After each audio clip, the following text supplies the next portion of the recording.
Why, hello there, everybody. How are you doing today? It's me again.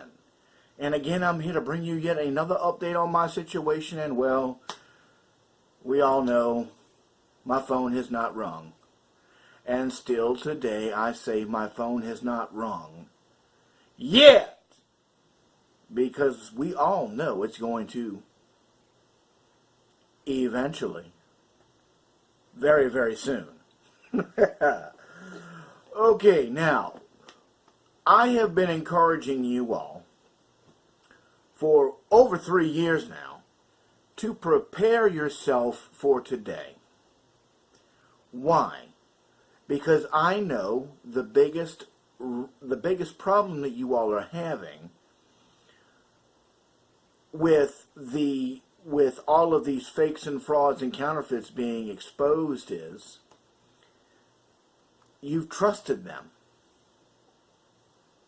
These are supposed to be people who uphold and enforce the law.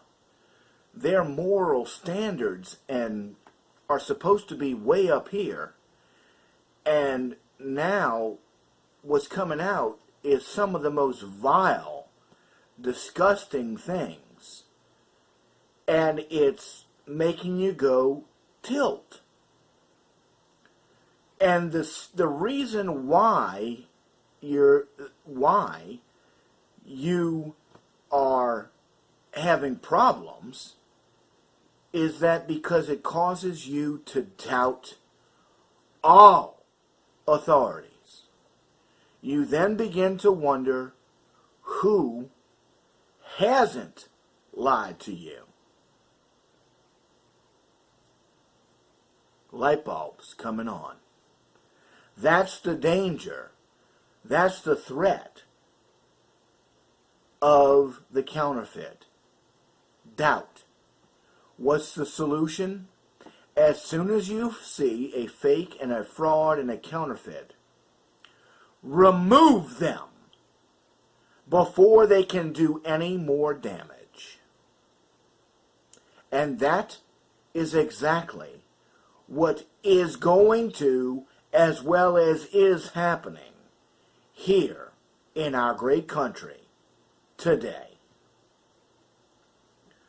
Now, just to show you,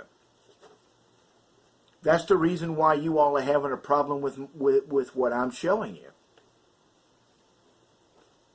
Because you cannot believe that these people, these are supposed to be judges.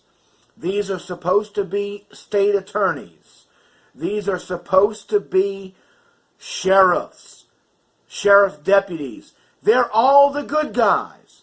Well, what they are and what they are supposed to be is two different things. And that's what you're realizing. Just because somebody holds a Bible doesn't mean that they've read it. Just because somebody professes to be a car mechanic doesn't mean they know how to fix the car. Same way with judges, state attorneys, same way with any authority figure. Just because they profess to be an authority or just because they grab a title does not make them an authority. Remember, Almighty Romans chapter 13 sets up the godly authority structure. Okay?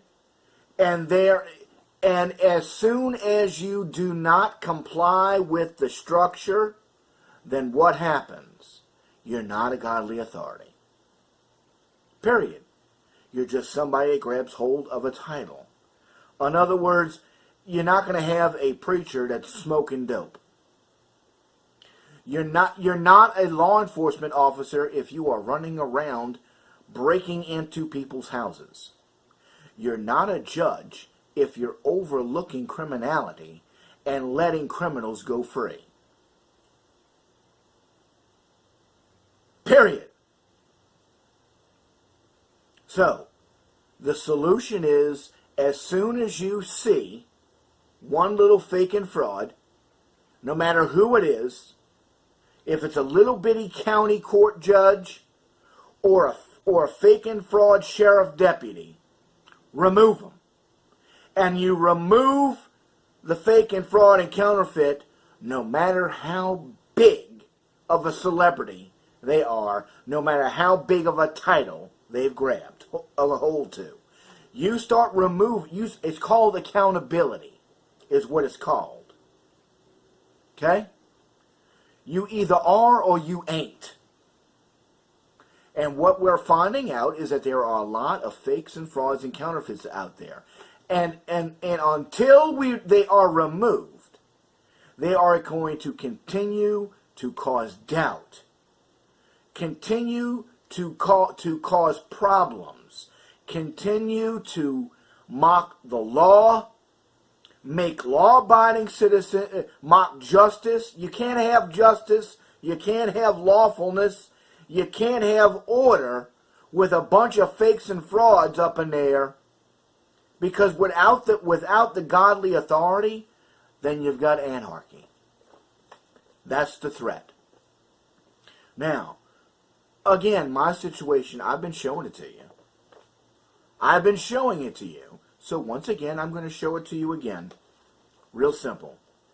This is a copy of my misdemeanor, of a supposed misdemeanor court case for soliciting for prostitution, right there, for soliciting for prostitution, as well as attempted, whatever in the world that is. Okay? And then count 3 was added later on. Now, here you go. Here's how it works. Let's, real quick. In order to have a case file, there must be a criminal that was caught. Okay? There must be a documentation of a crime. A caught criminal where the crime has been documented. Okay? Which means you must have an arrest and booking report. Which means you must have a victim. Which means without an arrest and booking report, there cannot be a crime. You cannot catch a criminal, and that means that there is no need for a court case. Okay? Now, according to this document, and this is their document, right there, we're seeing that arrest and booking report number is 97. Let me see if I can zoom in. Arrest and booking report 97047 0995. 97047 0995.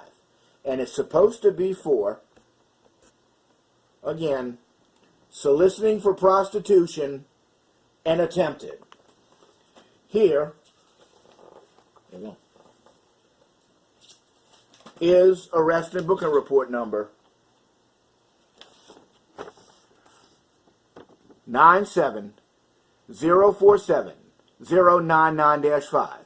And it is for the fictitious charge of attempted lewd and lascivious upon a minor, which there is no such thing, as well as soliciting a minor to prostitute themselves. What does that mean? That means that there is no reason for this misdemeanor case file to exist, which means the simple fact that it does exist is a crime. And the only reason why this exists is because, again, in prior videos I've already explained, they prosecuted a kidnapping as if it was an arrest. and they did not realize that they had prosecuted a kidnapping as if it was an arrest until they had already filed all of the papers with the clerks of the court. Meaning, the only reason why this exists is because they were caught, as well as the very existence of this is documentation of their obstruction, of their conspiracy to obstruct justice. They are trying to make all of this go away. And they got caught because God's not mocked. Okay? Now, up here,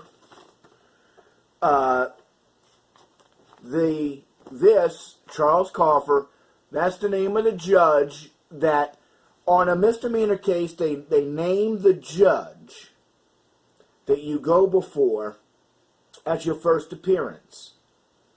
And if there is a court date, this judge for misdemeanors and misdemeanors only, this judge is going to be the judge you're going to always go back to until the thing is resolved. Okay? It's the first judge you see, it's the last judge you see, unless, of course, this judge gets sick and then someone fills in for him or her, but it's always listed. Okay? One little problem. It could not have been Charles Coffer, because as this thing says right here, that this was filed on, file date is 1/6/1998.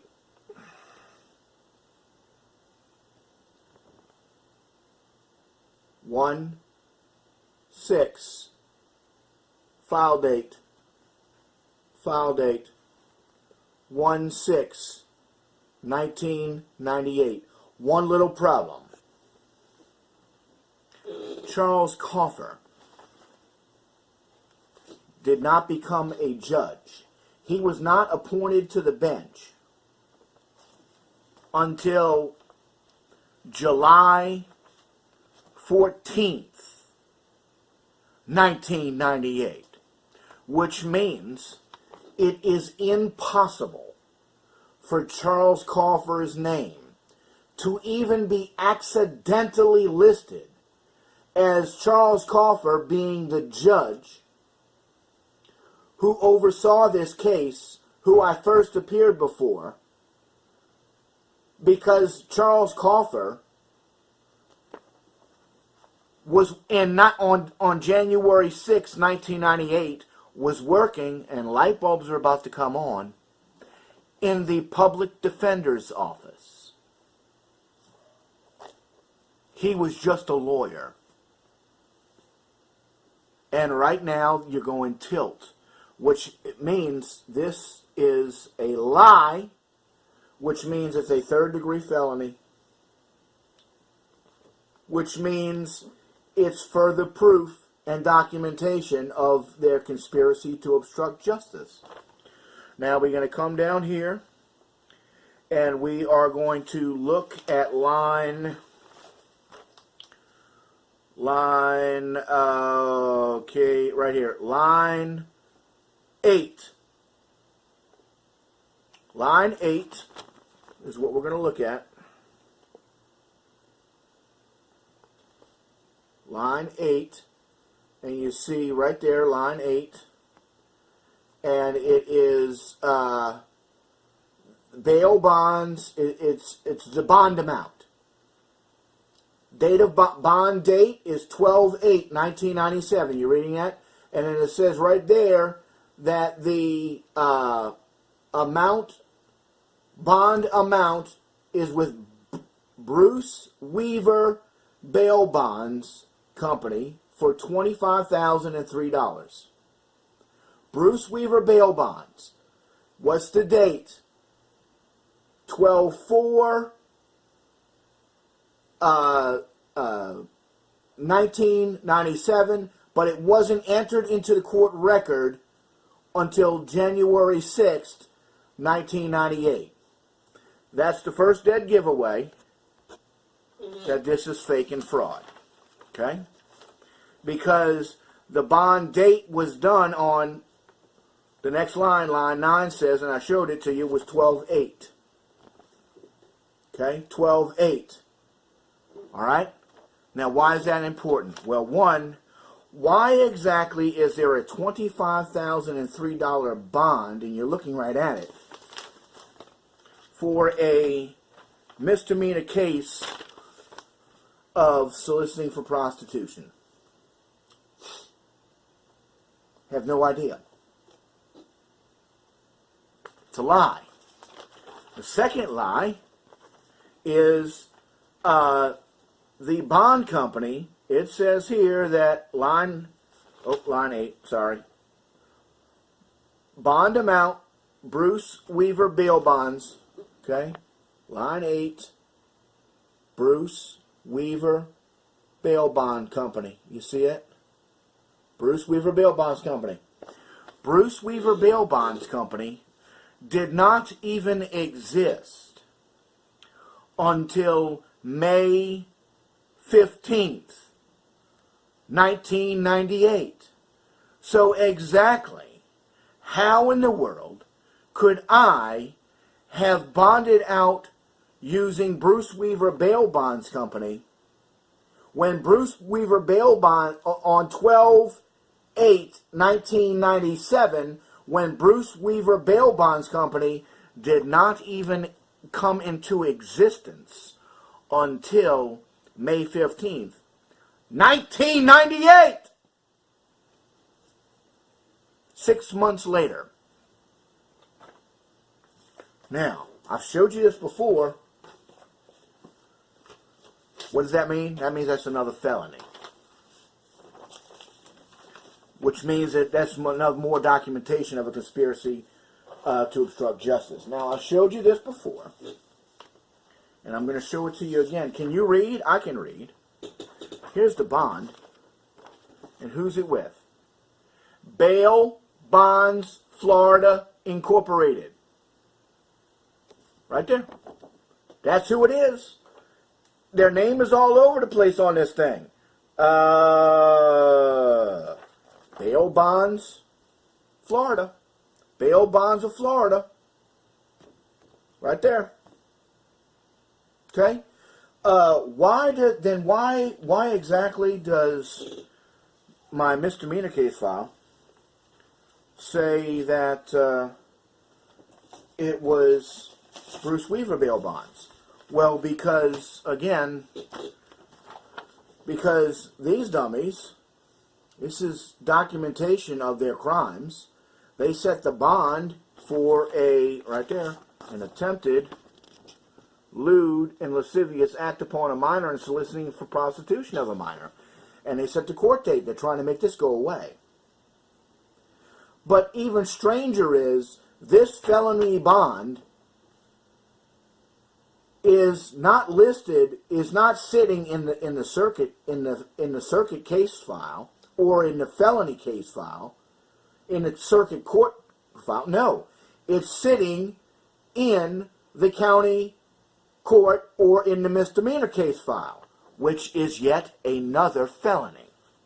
In fact, all of the documents, all of the motion to set bond, all of them are sitting in the misdemeanor case file.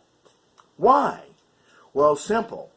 Misdemeanor case files are destroyed after so many years. They were trying to destroy evidence. Once the case file was destroyed, then they would have just removed everything removed everything from everywhere. But they couldn't, as long as I was still living in the city, and they dare not list it in the circuit case file or in the felony case file, because felony case files, pay close attention, are never destroyed. Ever. So, that's enough for today. That's enough for today. But, again, okay, listen. Hear the helicopter? Hear the helicopter?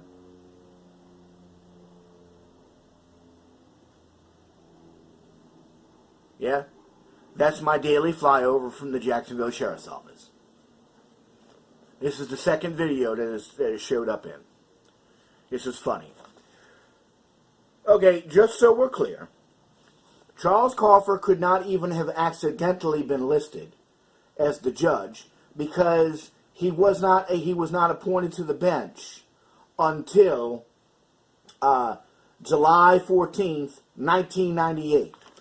They cannot produce arrest and booking report. There is arrest and booking report number 970470099-5 does not. There is no properly filled out arrest and booking report number 970470099-5 that documents an actual crime. That documents me committing an actual crime. The only arrest and booking report that exists is of 970470099-5 is the one I've been showing you all. This one. 970470099-5 that lists the fictitious charges of attempted lewd and lascivious act upon a minor and the charge of soliciting a minor to prostitute themselves when there is no minor. Meaning arrest and booking report number 970470099-5 documents all of their crimes. Okay?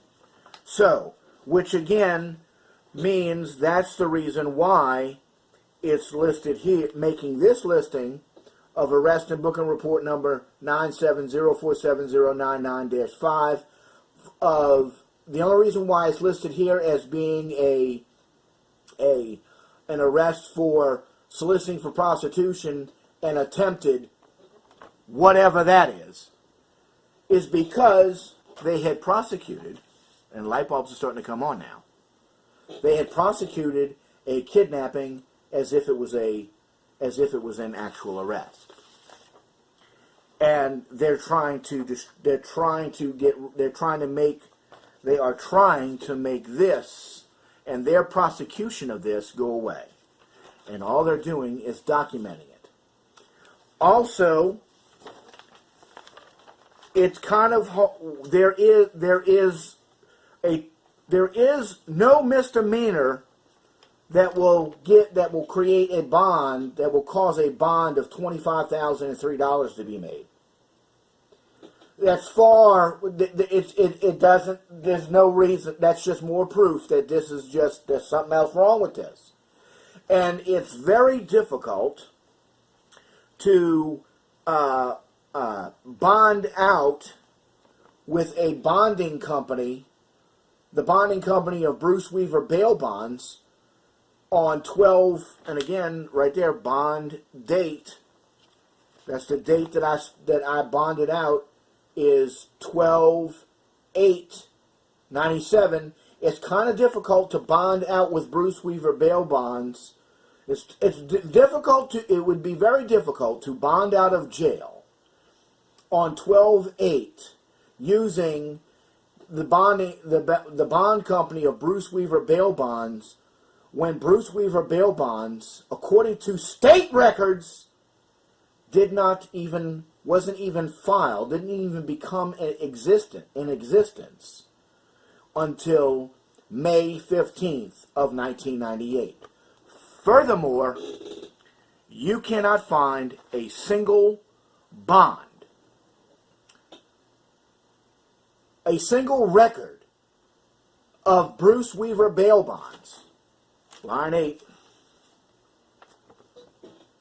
You cannot find a single record of anyone using Bruce Weaver bail bonds to bond anyone out.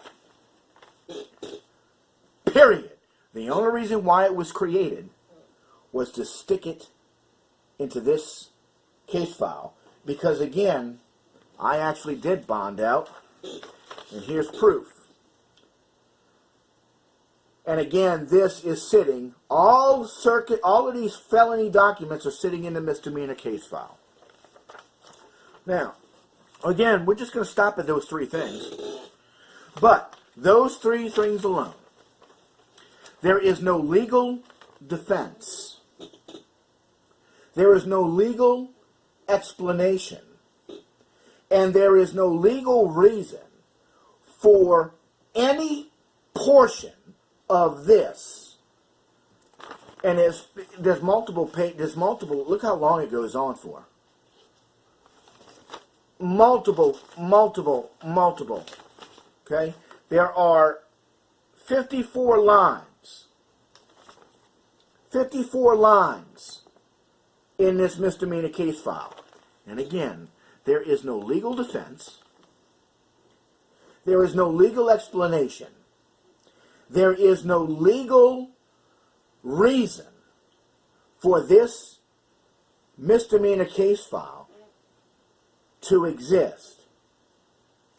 Meaning that the very existence of this misdemeanor case file is documentation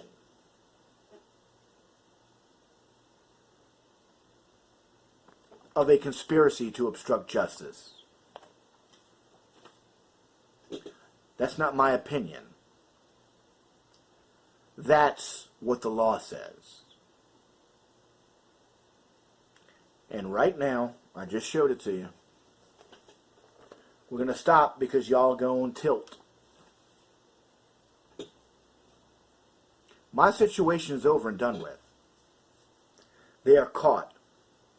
And the only thing that they do, that is why they do not want to start looking into this. Because no matter where they start, they can start at the very end or the very beginning. There is no legal defense, there is no legal explanation, and there is no legal reason for any of the documents, any of the record existing, which means the only legal explanation and the only explanation and the only reason that it does exist, that they were filled out, was they were all trying to obstruct justice. So says the law.